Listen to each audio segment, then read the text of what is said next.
साकेत ई classes में स्वागत करते हैं। बच्चों, आज का हमारा टॉपिक रहेगा समाज शास्त्रीय परिप्रेक्ष्य। ठीक है बच्चों, तो बच्चों इसके पहले हम लोगों के लेक्चर आपको रोज़ अनवरत मिलते रहें और उसमें कोई रुकावट ना हो, इसके लिए आप हमारा चैनल सब्सक्राइब कीजिए, लाइक कीजिए, शेयर कीजिए और उसका बेल आइकन का बटन दबाइए ताकि नोटिफिकेशंस आप तक पहुंचती रहें। तो बच्चों, हाँ, मुझे उम्मीद है जो हमने उस दिन क्लास ली थी वो आपको समझ में आ गया होगा। तो आज का हमारा टॉपिक है समाज शास्त्रीय परिप्रेक्ष्य और इसके अंतर्गत हम विभिन्न समाज शास्त्रियों के विचारों, उनके सिद्धांतों और उनकी बुक्स के बारे में पढ़ेंगे कि उन्होंने समाज शास्त्र के लिए या सोशियोलॉजी में उनका क्या योगदान है, उनकी क्या देन है। ठीक है, इसी परिप्रेक्ष्य में आज हम सबसे पहले पढ़ेंगे जो मोस्ट इम्पॉर्टेंट सोशियोलॉजिस्ट हैं हमारे ऑगस्ट कॉम्ट। ठीक है बच्चों, तो ऑगस्ट कॉम्ट का नाम तो आपने सुना ही है।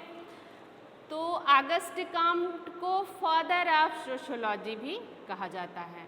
वो सोशियोलॉजी के समाज शास्त्र के जनक माने जाते हैं। बच्चों, ऑगस्ट कॉम्ट एक बहुमुखी प्रतिभा के धनी व्यक्ति थे और इनका जन्म 19 जनवरी 1798 को फ्रांस के मॉन्टेपेलियर कस्बे में हुआ था और इन्होंने सर्वप्रथम एक ऐसे सामाजिक विज्ञान की कल्पना की जो दूसरे सामाजिक विज्ञान से पृथक और स्वतंत्र रहकर सामाजिक व्यवस्था तथा सामाजिक प्रगति का अध्ययन कर सके। चूँकि इससे पहले समाजशास्त्र को एक अलग विषय के रूप में मान्यता नहीं मिल सकी थी और किसी ने इस विषय में इतनी गहराई से सोचा भी नहीं था, लेकिन ऑगस्ट कॉम्ट ने उन्होंने ऐसे सामाजिक विज्ञान की कल्पना की, एक ऐसे सोशल साइंस की कल्पना की जो स्वतंत्र हो और सामाजिक व्यवस्था जो हमारा सोशल सिस्टम है और हमारी सामाजिक प्रगति जो सोशल प्रोग्रेस है इसके विषय में फ्री होके एक अलग तरीके से इसकी स्टडी करे। तो बच्चों, सबसे पहले ऑगस्ट कॉम्ट ने 1838 में ऑगस्ट कॉम्ट ने इसको सोशल फिजिक्स मतलब सामाजिक भौतिकी नाम दिया। 1838 में जब कॉम्ट ने इसको समाजशास्त्र नाम दिया था, सोशियोलॉजी, इसके पहले इसका नाम बच्चों सामाजिक भौतिकी था, सोशल फिजिक्स। चूँकि हर चीज़ें उस समय प्योर साइंस से रिलेट करके देखी जाती थी, इसीलिए इसका शुरुआती नाम सोशल फिजिक्स था। लेकिन जब 1838 में कॉम्ट ने इसको समाज शास्त्र का नाम दिया जो समाज की सारी चीज़ों के बारे में अध्ययन कर सके। और कॉम्ट पर बच्चों बेंजामिन फ्रैंकलिन का, एक समाजशास्त्री दार्शनिक विचारक थे, बेंजामिन फ्रैंकलिन, उनका बहुत ज़्यादा प्रभाव था और उनके बौद्धिक विचारों का, उनके लेख पे, उनके सिद्धांतों पर इनका बहुत गहरा प्रभाव था।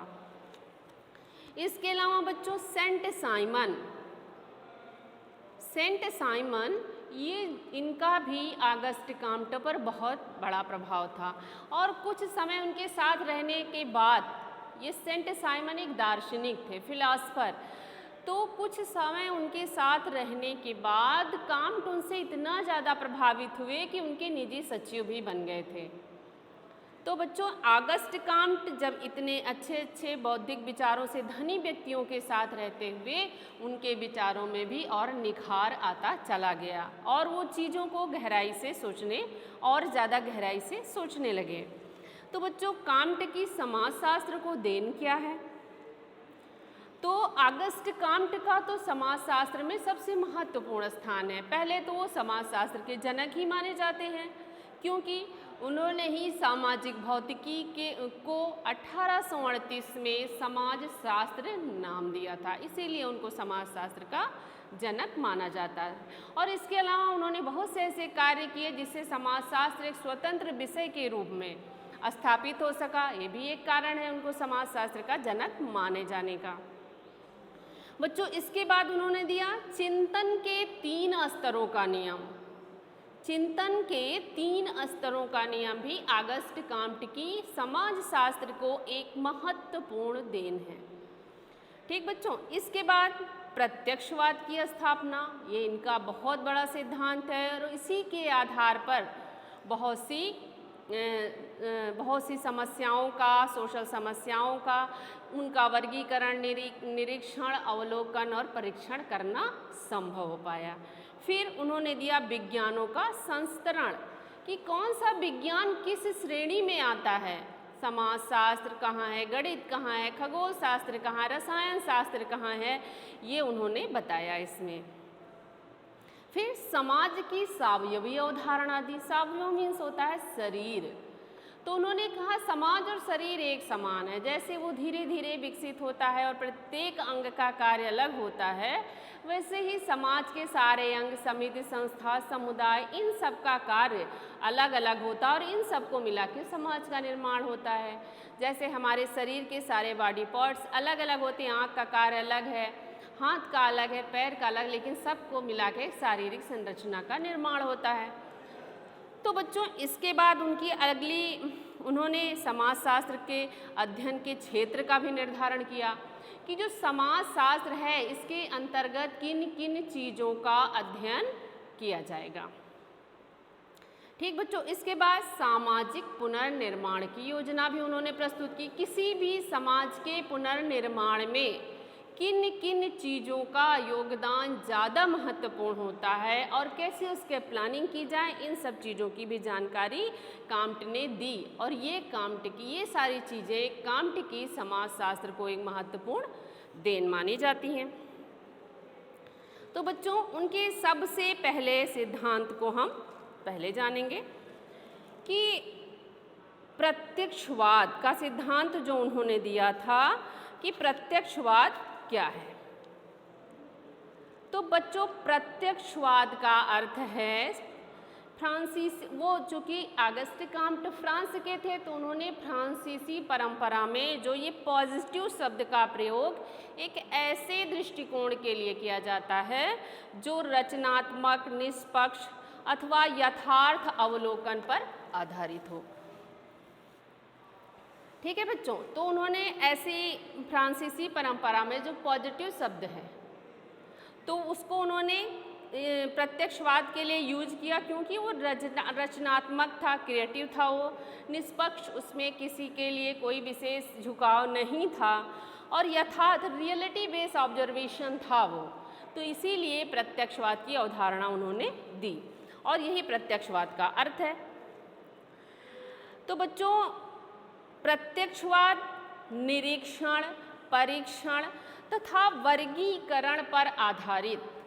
प्रत्यक्षवाद क्या है?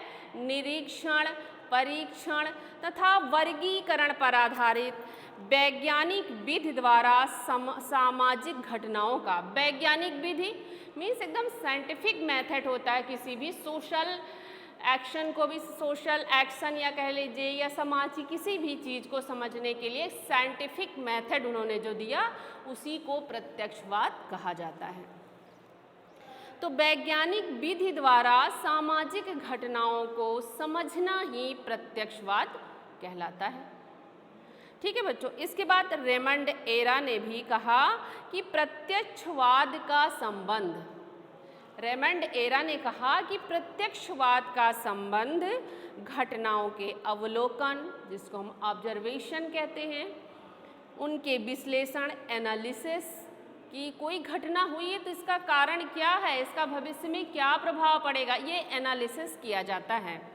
इसके बाद घटनाओं के बीच पाए जाने वाले संबंधों, कि कोई भी घटना होती है तो उसके बीच क्या कोरिलेशन होता है, एक दूसरे से उनका क्या संबंध होता है, तो को नियमित करने वाले नियमों की खोज करने से है।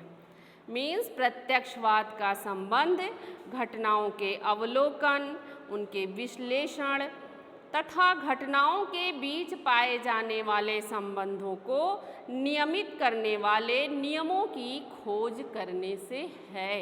ये प्रत्यक्षवाद का आशय है, अर्थ है, ये इसका कॉन्सेप्ट है।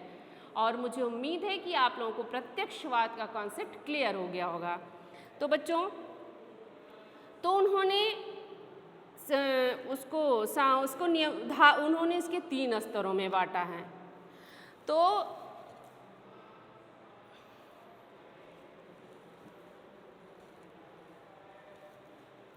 कांट जो है, कांट ने अपने जो उसको उन्होंने 3 स्तरों का नियम दिया था, जो उनका सिद्धांत था, उन्होंने उसके पहला स्तर उनका कौन सा था? कांट के 3 स्तरों का नियम, उसमें पहला स्तर था धार्मिक स्तर, थियोलॉजिकल स्टेज।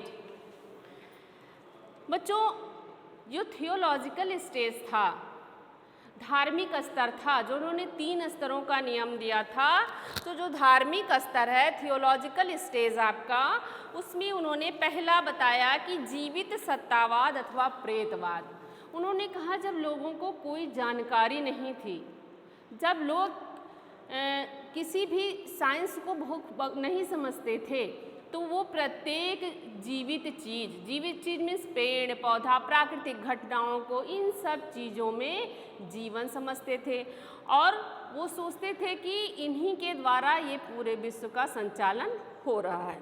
इसके बाद धीरे धीरे उनमें थोड़ा सा वैज्ञानिक सेंस डेवलप होता चला गया, तो उनमें क्या आया? बहुदेवत्ववाद। धार्मिक स्तर के अंतर्गत दूसरा उन्होंने दिया बहुदेवत्ववाद, कि वो जैसे बारिश होने लगी तो उसको अलग किसी चीज़ से जोड़ने लगे, अगर गर्मी पड़ने लगी तो वो लोग किसी चीज़ से अलग जोड़ने लगे। तो इस तरह बहुदेवत्ववाद की स्थापना हो गई, लोग इस तरह चीज़ों को समझने लगे।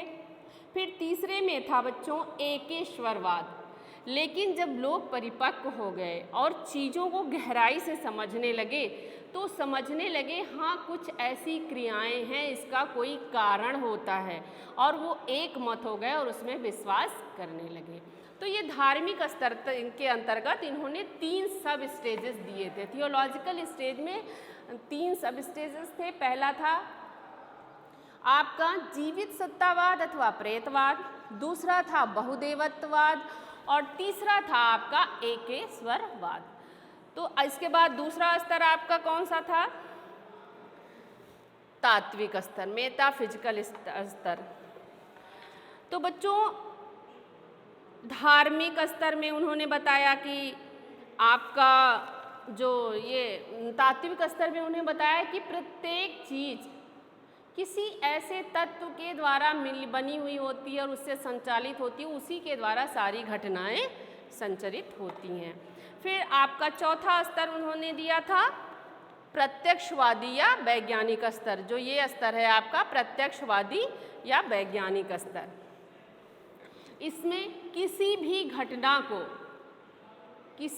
घटना को अवलोकन, परीक्षण, निरीक्षण के द्वारा मानकर और उसको तभी उसका जो है निष्कर्ष दिया जाता है, यही उसका प्रत्यक्षवादी और वैज्ञानिक स्तर है। ठीक है बच्चों, तो ये कांट के 3 स्तरों का नियम बहुत ज़्यादा महत्वपूर्ण है आप लोगों के लिए। इसके बाद आप बच्चों, ये आपका है कि प्रत्यक्षवाद की मूल मान्यताएं व विशेषताएं क्या हैं, कि प्रत्यक्षवाद किस चीज़ को मानता है, वो कैसे कार्य करता है और वो अपने कार्यों को कैसे, उसमें क्या क्या विशेषताएं दिखाई देती हैं, उसकी क्या क्या मान्यताएं हैं। तो बच्चों, पहला उन्होंने दिया कांट ने कि यथार्थ ज्ञान पर आधारित। पहला उनका प्रत्यक्षवाद की विशेषता क्या थी? यथार्थ ज्ञान पर आधारित। तो प्रत्यक्षवाद की मीन्स जो प्रत्यक्ष चीज़ें होती हैं वो काल्पनिक नहीं होती, उसमें जो भी अध्ययन किया जाता है वो यथार्थ होता है, रियलिटी बेस्ड होता है वो, चूँकि घटनाओं का परीक्षण किया जाता है, अवलोकन किया जाता है, उसको पहले और उसको कसौटी पे खरा उतारा जाता है, कार्य कारण में संबंध स्थापित किया जाता है, इसके बाद कोई निष्कर्ष दिया जाता है। इसीलिए प्रत्यक्षवाद की विशेषता पहली क्या है? ये यथार्थ ज्ञान पर आधारित है। ठीक बच्चों, दूसरी क्या है? अध्ययन की एक वैज्ञानिक प्रणाली। अब अध्ययन की एक वैज्ञानिक प्रणाली क्यों है प्रत्यक्षवाद? क्योंकि बच्चों इसमें घटनाओं को सिर्फ ऐसा हो सकता है या ऐसा होना चाहिए, इस तरह घटनाओं को का निष्कर्ष नहीं दिया जाता है। इस पे कसौटी पर कस के उसका निष्कर्ष दिया जाता है अवलोकन, परीक्षण, निरीक्षण, वर्गीकरण, कार्य कारण संबंध के द्वारा। इसलिए ये अध्ययन की एक वैज्ञानिक प्रणाली है। ठीक बच्चों, इसके बाद तीसरा है तार्किकता पर बल। तार्किकता पर बल क्या होता है कि लॉजिकल बेस पे कोई भी डिसीजन लिया जाता है, उस पर प्रेशर दिया जाता है, उस पर फोकस किया जाता है। क्योंकि कोई भी डिसीजन अगर तर्कहीन होता है तो उसके सही होने की या उसको लोगों को मानने की संभावनाएं कम हो जाती हैं। तो इसीलिए प्रत्यक्षवाद की अगली विशेषता या मान्यता है तार्किकता पर बल। इसके बाद चौथा है धर्म तथा विज्ञान का समन्वय। तो प्रत्यक्षवाद क्या कहता है कि धर्म जो है उसमें बहुत सी चीज़ें ऐसी हैं जो साइंटिफिक होती हैं, उसको लेके वो विज्ञान के साथ उनको जोड़कर इसके पास अध्ययन करके तब उसका निष्कर्ष देता है। इसलिए प्रत्यक्षवाद में धर्म तथा विज्ञान का समन्वय होता है। ठीक है बच्चों, इसके बाद आपकी अगली विशेषता है सामाजिक पुनर्निर्माण का साधन।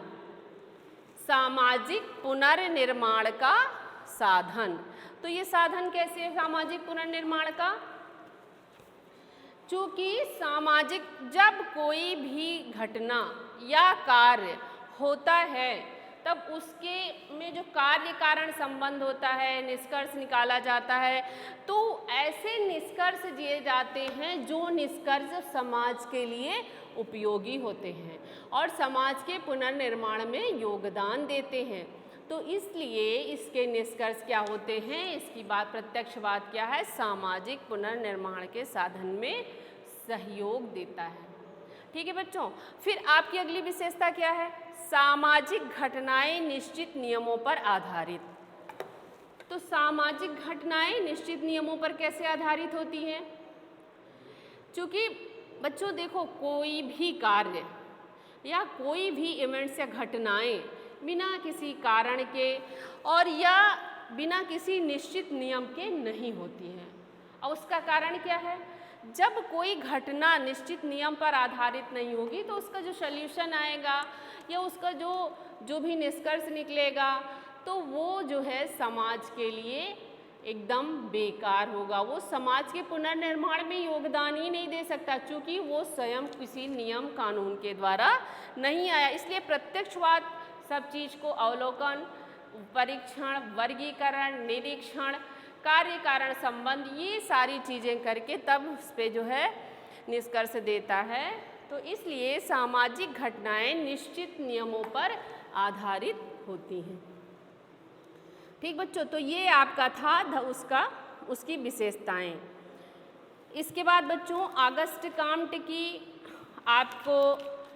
ऑगस्ट काम्ट की जो प्रत्यक्षवाद की मूल विशेषताएं थी, इसको जानने के बाद आप उनकी बुक्स के विषय में, तो वर्क्स ऑफ काम्ट ये ऑगस्ट काम्ट की बुक्स हैं कि उन्होंने कौन कौन सी बुक्स लिखी। तो बच्चों पहली बुक थी a plan of the scientific operations necessary for reorganisation of society. उनकी पहली बुक का क्या नाम था? उनकी पहली बुक थी a plan of the scientific operations necessary for reorganisation of society. Means समाज के पुनर्निर्माण के लिए। और ये बुक कब आई थी? 1822 में पब्लिश हुई थी। तो बच्चों ये जो पहली बुक थी a plan of the scientific operations necessary for reorganisation of society, ये 1822 में पब्लिश हुई थी और उन्होंने इसमें सामाजिक पुनर्निर्माण में को कैसे किया जा सकता है इसमें योगदान दिया था। फिर बच्चों उनकी दूसरी बुक थी the course of positive philosophy और ये पब्लिश हुई थी 1830 से 1842 के बीच। और इसमें भी, और ये 6 खंडों में विभाजित पब्लिश हुई थी। 1 खंड, 2 खंड, 3, 4 ऐसे कई खंडों में विभाजित थी। तो ये दूसरी बुक 6 खंडों में प्रकाशित हुई थी, the course of positive philosophy. ठीक है बच्चों, फिर उनकी तीसरी बुक थी कैटेज्म ऑफ पॉजिटिविज्म। तो ये इनकी जो है पब्लिश हुई थी 1852 में।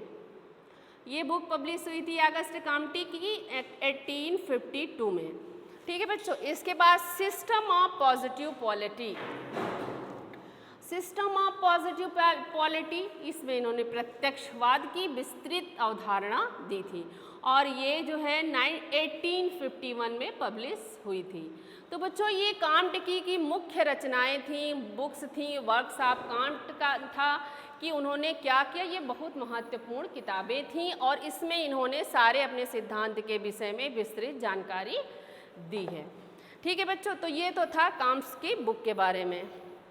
ठीक बच्चों, इसके बाद अब आपका आया है कि कांट ने जो विज्ञानों का वर्गीकरण दिया था, कांट ने विज्ञानों का वर्गीकरण एक सिद्धांत दिया था कि वो क्या है। तो उन्होंने इसमें ये दिया था कि कौन सा विज्ञान किस पे कितना ज़्यादा डिपेंडेंट है, किस पे किसकी निर्भरता ज़्यादा है और किस पे किसकी निर्भरता कम है। तो इस सिद्धांत को इन्होंने दिया था। तो इसमें इन्होंने सबसे पहले ये जो विज्ञानों का वर्गीकरण है, इसमें इन्होंने सबसे पहले गणित शास्त्र को बताया था। गणित शास्त्र मीन्स मैथमेटिक्स। तो गणित शास्त्र में कांट ने गणित को क्या कहा था, एक दोष रहित और स्वतंत्र विज्ञान के रूप में स्पष्ट किया। गणित क्या है, इन्होंने इसको सबसे ऊपर रखा था।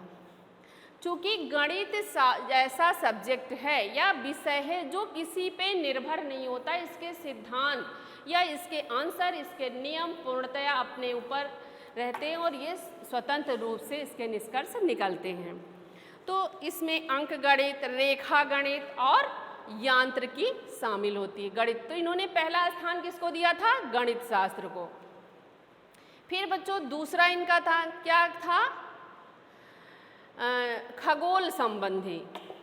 तो खगोल संबंधी में इन्होंने कहा था कि इसको इन्होंने 2 भागों में बांटा था, जीवज और अजीवज। जीवज और अजीवज। तो अजीवज वो कौन सी वस्तु होती हैं बच्चों, अजीवज वो वस्तु होती हैं जिसमें कोई भी जीवन नहीं होता। और जीवज घटनाएं क्या मतलब चीज़ें क्या होती हैं, जिसमें जीवन होता है। तो खगोल शास्त्र में इन्होंने इसी चीज़ को विस्तृत रूप से बताया। तो जीवित प्राणियों के अध्ययन से संबंध है, जीवज घटनाएं जीवित प्राणियों के अध्ययन से संबंध है, अजीवज जो है जिसमें जीवन नहीं होता है। तो खगोल शास्त्र में इसको इन्होंने दूसरे नंबर पे रखा, जो गणित शास्त्र से कुछ निर्भरता रखता है। फिर इन्होंने तीसरा कौन सा दिया था, फिजिक्स, आपका भौतिक शास्त्र। तो भौतिक शास्त्र स्थलीय घटनाओं का अध्ययन करता है। तो फिजिक्स में जो है आपका जो भौतिक शास्त्र है, इसमें जो है वो स्थलीय घटनाओं का अध्ययन करता है, जो गुरुत्वाकर्षण, भार, ताप और पृथ्वी के भौतिक पदार्थों से संबंधित, पृथ्वी के भौतिक पदार्थों से संबंधित नियमों की जानकारी देता है। ठीक है बच्चों, इसके बाद आपका आया रसायन शास्त्र, फोर केमिस्ट्री जिसको हम लोग कहते हैं। इसमें रासायनिक रचना, रासायनिक स्वरूपों तथा रासायनिक प्रतिक्रिया का अध्ययन किया जाता। तो इसको कांट ने चौथे नंबर पर रखा था। इसके बाद आपका आया प्राणी शास्त्र, जिसको बायोलॉजी कहते हैं। तो बायोलॉजी में आप क्या अध्ययन करते हैं, इसमें मानव, पशु और वनस्पति तीनों का अध्ययन किया जाता है प्राणी शास्त्र या बायोलॉजी में। तो कांट ने इसको 5वें नंबर पर रखता, चूंकि इसकी निर्भरता अन्य चारों विज्ञानों पर है। तो इसके बाद आया आपका सोशियोलॉजी। तो इन्होंने समाज शास्त्र को सबसे नीचे रखा है। क्यों इसको नीचे रखा है, चूँकि ये सभी विज्ञानों से कुछ ना कुछ लेता है, उस पर निर्भर है, इसीलिए उन्होंने समाज शास्त्र को 6ठे नंबर पे या सबसे नीचे रखा है। ठीक है बच्चों, तो ये तो था आपका कांट का विज्ञानों का वर्गीकरण। तो कांटिकीय विज्ञानों के वर्गीकरण के द्वारा उन्होंने बहुत सी चीज़ों का बहुत विस्तृत और नियमपूर्वक वर्णन किया है। तो बच्चों इसके बाद आपका इसमें अगला आएगा, अगला टॉपिक रहेगा आपका उसमें कार्ल मार्क्स का। तो कार्ल मार्क्स जो है 5 मई 1818 में राइन प्रांत में पैदा हुए थे और इन्होंने बहुत सिद्धांत दिए थे। इनकी कम्युनिस्ट मैनिफेस्टो जो 1848 में पब्लिश हुई थी वो बहुत फेमस बुक है। इन्होंने फ्रांस में वर्ग संघर्ष और जिसे साम्यवादी विचारक अपनी बाइबिल मानते हैं इन सबको दिया। इसके बाद इन्होंने द्वंद्ववाद दिया था। तो द्वंद्ववाद की क्या विशेषता है? ये पदार्थ को प्रमुख मानता है, प्रकृति के परस्पर तत्व संबंधित होते हैं, परिवर्तन में विकास की दिशा नीचे से ऊपर की ओर होती है और द्वंद्वात्मक भौतिकवाद एक सार्वभौमिक घटना यूनिवर्सल इवेंट्स है। तो ये चीज़ें इन्होंने द्वंद्वात्मक भौतिकवाद कार्ल मार्क्स ने दिया था। तो बच्चों आज के लिए इतना ही, इसको आप लोग अच्छे से पढ़ लीजिएगा और जो भी आपको और आगे पूछना हो वो आप पूछ लीजिएगा।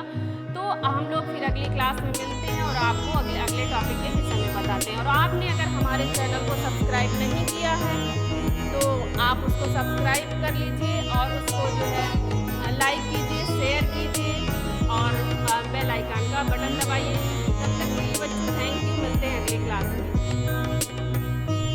इस वीडियो को अपने दोस्तों के साथ ज़रूर शेयर कीजिए। अगर इस टॉपिक पर आपके कोई भी क्वेश्चन है तो नीचे कमेंट करके पूछिए, हम उत्तर देने का प्रयास करेंगे।